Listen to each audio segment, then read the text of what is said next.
네, 지금부터는 가상자산 이야기 좀 할까요? 세계 3위 규모인 가상자산 거래소가 파산 신청을 했습니다. 도미노 파산 이런 우려까지 나오는데 파장이 코인에 그칠지 제도권 금융시장까지 옮겨붙진 않을지 좀 짚어보겠습니다. 박연미 경제평론가와 함께합니다. 어서 오십시오. 안녕하세요. 네, 자 가상자산 투자 안 하시는 분들한테 좀 어려워요. 네. 쉽게 박연미 평론가 가능할 거예요. 쉽게 해주세요.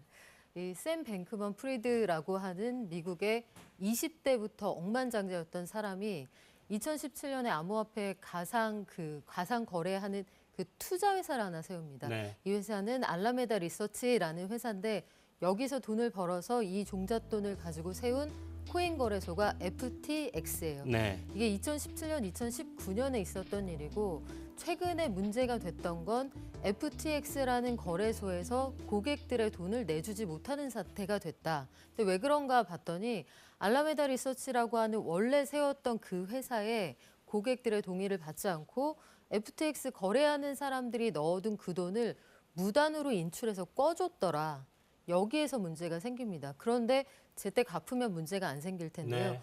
꺼준 그 돈의 내역을 보니까 FTX라는 회사는 가상화폐 거래소라고 말씀을 드렸고 최근 들어서 보면 각 미국에 있는 거래소들이 우리가 만든 토큰을 상장합니다. 이런 소식을 한 번쯤 들어보셨을 텐데 뭐 말하자면은 이걸 만약에 믿음의 시장에서 난 이게 가치가 있다고 믿어라면 화폐가 되겠지만 믿음이 무너지는 순간에는 게임 부루마블의 씨앗은행 돈하고 똑같아지는 거거든요. 네. 이제 그런 것들을 무한히 발행을 해서 이걸 대량으로 이 가치를 가지고 있는 토큰을 알라메다 리서치라는 회사에 그냥 꺼줬고 그러니까 앵커님 돈인데 앵커님한테 안 물어보고 내가 맡아가지고 있다가 그냥 제3자한테 꺼준 거예요.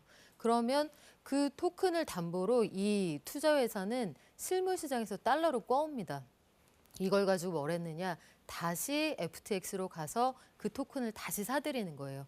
이 과정을 반복하면 이들이 발행한 토큰의 값어치는 무한히 올라가게 되고 이걸 자산으로 가지고 있는 회사는 자산도 늘어나고 가지고 있는 돈의 투자 가치도 올라가는 마법 같은 일이 벌어지는데 이야. 이 모든 일이 가능하려면 이들이 발행한 그 토큰, 그게 가치가 유지가 되거나 값이 올라야 되잖아요. 그런데 어느 순간 사람들이 의문을 갖기 시작을 한 거죠. 암호화폐 시장에서 암호화폐라는 게 과연 안전해? 이게 가격이 막 오를 때는 여기까지 이성적으로 따질 싸움이 없었는데 올해 들어서 암호화폐 시장이 어려워지니까 이게 정말 가치가 있느냐에 대한 근원적인 회의가 들기 시작하고 실제로 가격이 빠지기도 했고 이달 초에 그 기폭제가 됐던 사건이 뭐냐면 코인 시장을 전문적으로 다루는 매체가 알라메다 리서치라는 FTX의 그 동생 회사가 잘 들여다보니까 투자 회사라고 하는데 이 회사가 가지고 있는 자본의 대부분이 이 FTX가 발행한 토큰이더라. 근데 이게 휴지 조각이 되면 이 회사는 어떻게?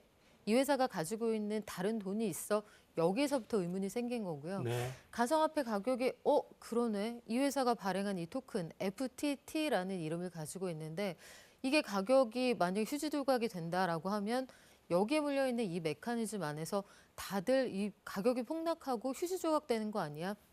불안한 마음이 있는 그 상황에 결정적인 한 방을 날린 경쟁사가 있었습니다. 세계 1위 가상화폐 거래소 바이낸스.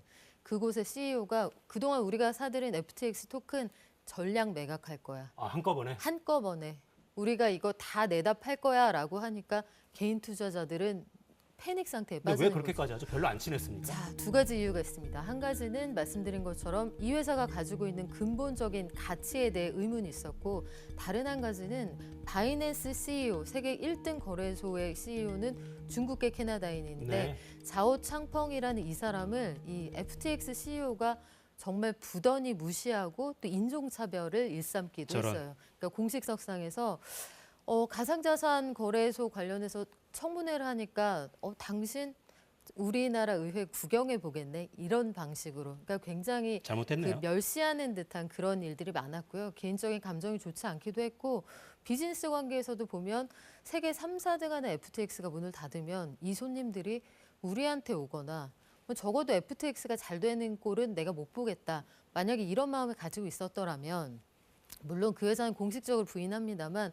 백척간도에 있는 FTX를 마치 우리가 그 다음에는 구원을 해줄 것처럼 백기사처럼. 내가 한번 이 회사를 한번 구원할 수도 있어, 살 수도 있어라고 했다가 하루 만에 입장을 번복하면서 공식적으로 글로벌 코인 시장에 FTX는 답이 없어라고 낙인을 찍게 돼요. 네. 그리고 투자한 사람들이 모두 돈을 빼면서 사실상 이 회사가 청산에 가까운 수준으로 접어들게 되는데 법원에 파산 신청을 했습니다. 파산 신청해서 챕터 11 해서 파산법 11조에 따라서 이제 구조조정하면서 살려보겠다라고 하는데 사실상은 회생이 어려운 상태다. 종국적으로 청산 가능성이 높다. 이렇게 이해하시면 되겠습니다. 네. 말을 잘해야 돼요. 네. 나쁜 말을 자꾸 하니까 결국엔 네. 좌우창펑이 백기사인 척 하다가 칼을 꽂았군요. 자, 그런데 이 거래소 한 곳이 문제가 아니라 네. 도미노 파산 이야기가 자꾸 나와요. 왜냐하면 그러면 사람들이 이제 의문을 갖는 거죠. 세계에서 3, 4등 하는 회사에 그 회사의 재무 구조도 믿을 수가 없고 네. 우리한테 안 물어보고 우리 돈을 다른 회사로 송금했다가 그 회사가 투자에 실패하니까 우리 다 같이 돈을 못 받게 되었는데 그러면 다른 회사는 괜찮을까? 규모가 더 작은 회사는 괜찮을까? 의문을 갖기 시작한 합리적인 거죠. 의심이네요. 그래서 뱅크런에 해당하는 코인런, 그러니까 현금화 작업이 이루어지니까 코인 시장의 수요가 줄죠. 가격이 떨어지게 되고요. 실제로 그 내역을 들여다봤을 때 고객들에게 충분히 돈을 줄 수 없는 회사들이 나타납니다. 그래서 네. 우리 당분간 이 입출금 받지 않겠다. 고객들의 불안감은 더 커질 테고 이들이 실물 시장에서 돈을 꿔오거나 실물에 투자한 그런 사례까지 생각을 하면 요즘 불안하다. 다만 이게 코인 시장에 한정돼서 정리가 될 가능성이 높다 이렇게 보는 것이 왜 그렇습니까? 뉴욕 증시 전체 시가총액이 43조 달러입니다. 43조 달러. 그런데 가상화폐 시장에서 이번 사태가 나기 직전에 전체 이 모든 이 시장의 규모를 합친 게 1조 달러예요.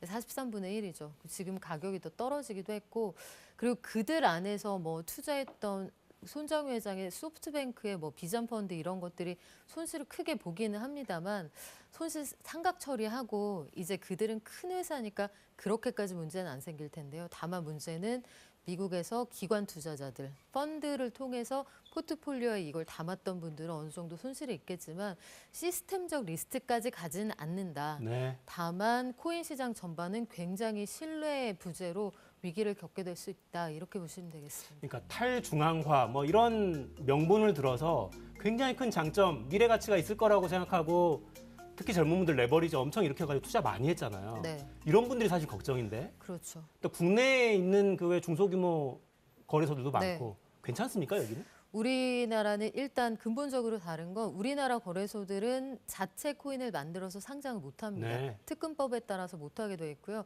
그렇기도 하고 오늘 그래서 코빗이라는 회사는 우리가 얼마를 가지고 있는지 이거를 내역을 공개하겠다라고 통장을 했는데 열었군요. 통장을 열겠다라고 얘기를 했어요. 근데 다만 여기서 우리가 한 가지 더 장치가 필요한 건 잠깐 미국에서도 지금 벌어지는 일들인데 타 거래소에서 급정 꺼서 급하게 막았다가 이 계좌의 잔고만 보여주고 다시 돌려주는 거 아니야? 이런 의심들이 나오고 있는 상황이거든요. 여기에 대한 증빙이 또 하나 필요하고 근본적으로는 우리나라는 안 된다고 말씀드렸습니다만 글로벌 거래소에서 거래소들이 너무 전지전능합니다. 네. 그러니까 코인을 만들고 그러니까 코인의 탄생부터 성장 그리고 코인을 시장에서 퇴출하는 사실상 사망 선고 내리고 상조 서비스하는 것까지 모든 권한이 거래소에 있거든요. 그러면 거래소의 권한을 분리하고 관리 감독하는 그 장치가 반드시 필요합니다. 네. 투자자들은 어떻게 해야 됩니까? 투자자들은 일단 FTX 거래하셨던 분들이 한국인 대략 10,000명 정도 거래 금액은 23억 전후라고 지금 대략 추정을 하는데 돈을 돌려받기는 쉽지 않으실 것 같고요. 네. 국내 시장에서는 믿을 만한 거래소들 이런 것도 좀 찾으시는 노력이 필요하겠죠. 네. 자, 박연미 평론가였습니다. 고맙습니다. 자, 내일이 수능입니다. 수험생 여러분 컨디션 관리 잘 하셔서 준비한 만큼 성과 내시길 바랍니다. 수험생 가족 여러분도 고생 많으셨습니다. 자, 수능 날에도 사사건건은 정상방송입니다. 내일도 4시엔 사사건건.